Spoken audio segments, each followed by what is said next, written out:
Tout d'abord, j'aimerais commencer cette vidéo en m'adressant au peuple congolais. Je sais que c'est très difficile ce que les Congolais sont en train de vivre actuellement, surtout ceux qui sont au pays et qui vivent ces atrocités. Et je crois aussi qu'on aura beau vous dire qu'on compatit à vos douleurs, mais la vérité est qu'on ne la vit pas, cette douleur. Voilà pourquoi tout ce que je peux dire au peuple congolais aujourd'hui, c'est que la justice de Dieu, il y en a. Pourquoi? Parce que aussi nombreux que sont les pleurs aujourd'hui au Congo, de la même manière, plus tard, Dieu permettra que ces pleurs de tristesse puissent se transformer en pleurs de joie. Alors toutes nos prières sont avec vous, on lâche pas. Bon, c'est parti. Bonjour à toi, j'espère que tu te portes bien. Aujourd'hui, on va voir ensemble 3 enseignements clés et clairs que nous enseigne en fait la CAN 2023. Je suis sûr que si tu retiens ces enseignements, ça peut vraiment t'aider dans tous les aspects de ta vie. T'es prêt? C'est parti. Déjà, vous savez, la CAN qu'on vit actuellement, c'est une CAN extraordinaire. C'est vraiment incroyable ce qui se passe. Il y a énormément d'enseignements qu'on peut tirer de cette CAN. Et le premier enseignement que j'ai pu ressortir aujourd'hui, c'est que ce n'est pas parce qu'on te considère petit que tu ne vas pas faire de grandes choses. Et ça, on l'a vu à plusieurs reprises dans différents matchs, notamment avec la Guinée équatoriale qui a fini premier de son groupe devant le Nigeria, devant la Côte d'Ivoire, alors qu'elle n'était pas du tout favori. On le voit aussi avec le Cap-Vert qui a fini premier de son groupe devant l'Égypte ou encore le Ghana. Et on le voit aussi avec l'Angola qui a fini premier de son groupe, alors que l'Algérie, qui était le pays favori de ce groupe, a fini dernier. Tu sais, ça me rappelle ce verset dans 1 Timothée 4, verset 12, où il est dit que personne ne méprise ta jeunesse, mais en toute chose, sois un exemple pour les fidèles dans ta conduite, dans ton comportement, dans ta foi, dans ta charité, dans ton amour. Ce que j'aime bien, c'est le fait qu'il est dit que personne ne te méprise en fait, que personne ne méprise ta jeunesse, ou en d'autres mots, que personne ne te méprise parce que tu es petit. On le voit par exemple dans la Bible avec David contre Goliath, alors que tous les soldats d'Israël, des hommes grands, costauds, forts, qui se sont fait mettre au défi par l'armée des Philistins, par Goliath en fait, tout le monde a eu peur. Mais David, lui qui était petit de taille, qui avait tout envié aux autres, il a décidé d'aller affronter Goliath et il a eu la victoire sur lui. Mon ami, est-ce qu'aujourd'hui on te méprise à cause de ta couleur de peau?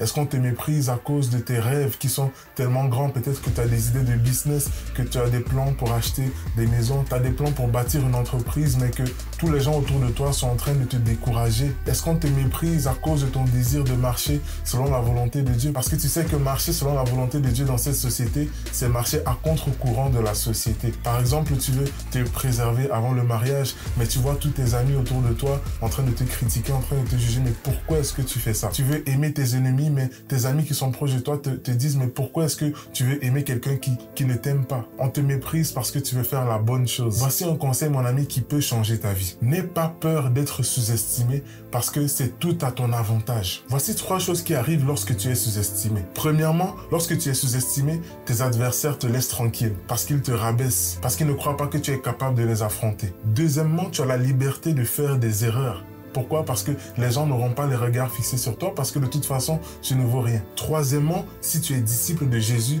tu dois savoir que Dieu est avec toi. Et il y a un passage qui est marquant dans la Bible qui dit ceci, dans 1 Corinthiens 1, verset 27, « Mais Dieu a choisi les choses folles du monde pour confondre les sages. Dieu a choisi les choses faibles du monde pour confondre les forts. » Alors si tu te sens sous-estimé, réjouis-toi parce que Dieu est avec toi. Le deuxième enseignement que cette CAN nous donne, c'est que tant que tu as la mentalité qu'il faut, tu pourras toujours renverser les situations. Vous connaissez tous ce proverbe qui vient du continent où il est dit « Impossible n'est pas camerounais ». Vous savez, dans cette CAN, on a vécu beaucoup de retournements de situation. Par exemple, dans le match du Ghana contre la Mozambique, où le Ghana était qualifié à 2-0 à la 90e minute, mais quelques minutes plus tard, ils se sont fait égaliser à 2-2. Ils ont été disqualifiés de la compétition. Ou encore le Cameroun contre la Gambie qui a gagné 3-2 alors qu'ils perdaient 2-1 à la 85e minute et étaient éliminés. Vous savez, chez nous, ce genre de victoire, ce genre de mentalité, on appelle ça le Hemley, ce qui signifie avoir la mentalité des gagnants en fait. Mon ami, je ne sais pas quelle situation est-ce que tu traverses aujourd'hui, mais tu dois savoir une chose, c'est que tant qu'il y a de la vie, il y a toujours de l'espoir. Peut-être qu'aujourd'hui, tu es au bord du gouffre. Peut-être que tu vis des difficultés dans ton école, dans tes relations, dans tes finances. Si c'est ton cas, mon ami, je t'invite à adopter la mentalité du royaume. La mentalité du royaume, c'est de savoir que premièrement, en tant qu'enfant de Dieu, tu as l'autorité de dominer sur les circonstances de ta vie. Deuxièmement, c'est de savoir que si tu es fidèle à Dieu, toute chose concourra toujours à ton bien, même les situations difficiles. Troisièmement, c'est de refuser de subir la vie, mais d'exercer l'autorité, la domination que Dieu t'a donné. Quatrièmement, c'est de faire confiance en Dieu et de déclarer sur ta situation comme Job. Dans Job 19, verset 25, où il est dit « Je sais que mon Rédempteur est vivant et qu'il s'élèvera le dernier sur la terre. Il se lèvera et il parlera en ta faveur. » Parce que comme on l'a si bien dit notre frère congolais, la justice de Dieu, Yana.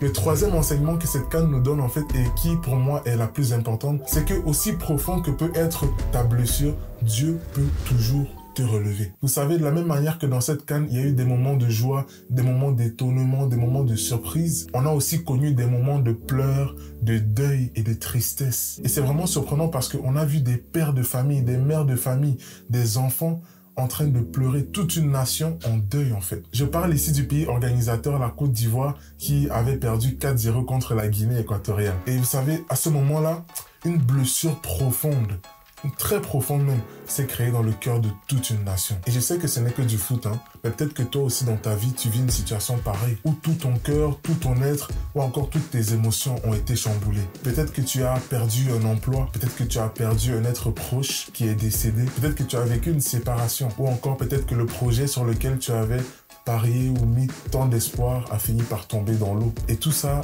ça a créé un gouffre en toi, un vide, une blessure en fait qui t'éloigne de Dieu. Vous savez, moi j'ai vécu une situation pareille il y a quelques années alors que j'ai terminé mes études au collège et j'avais dit au Seigneur, vraiment Seigneur, je sais que mes résultats sont limites pour être acceptés, mais je crois fermement, je crois vraiment que, parce que ta parole dit que si on a la foi, on peut déplacer des montagnes. Je crois vraiment que tu vas m'accorder ce que je te demande. Je crois vraiment que je vais être accepté dans ce programme. Finalement, 1 an plus tard, alors que j'ai fait mes demandes, j'ai été refusé dans 2 universités. Et je me rappelle, mon cœur était tellement blessé, triste, déçu. Parce que quoi? Parce que j'avais mis toute ma confiance en Dieu, mais ma prière n'avait pas été exaucée. Mais la Bible dit que tout ce que Dieu fait est bon. Toute chose concourt au bien de ceux qui l'aiment. Dieu, alors qu'il avait fermé certaines portes, il m'a ouvert une autre porte dans laquelle je suis aujourd'hui et je suis largement épanoui. Et s'il fallait que je rentre en arrière pour faire un choix, je ferais directement le choix dans lequel je suis aujourd'hui. Mon ami, tu dois savoir une chose, que Dieu peut laisser son peuple avoir faim, mais ce qui est sûr, c'est qu'il les nourrira toujours. Vous savez, notre Dieu est le spécialiste des retournements de situation.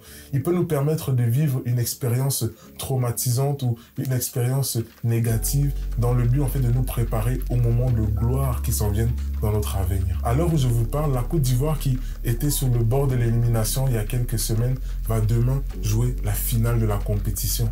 C'est incroyable et c'était totalement imprévisible. Puis à ceux qui vont voir la vidéo, parce que je sais que ça va sortir quelques temps après la finale, moi, je pense que la Côte d'Ivoire va gagner parce que Dieu, s'il permet des situations comme ça, je pense que la Côte d'Ivoire va gagner. Contre le Nigeria, je pense qu'ils vont gagner peut-être 2-1. 2-1 ou 2-0. Sinon, si je me trompe, au moins ils auront la médaille d'argent. C'est la belle famille. En tout cas, on va s'arrêter ici. J'espère que ces enseignements-là t'ont inspiré et vont t'aider justement pour ta vie future. Si tu as aimé cette vidéo, n'hésite pas à lâcher un petit pouce bleu, à commenter, à t'abonner aussi. Et n'hésite pas à me rejoindre sur mes différents réseaux sociaux. Et on se dit à la prochaine parce que ta vie avec Dieu mérite d'être vécue. Puis ça, la justice de Dieu, il y en a.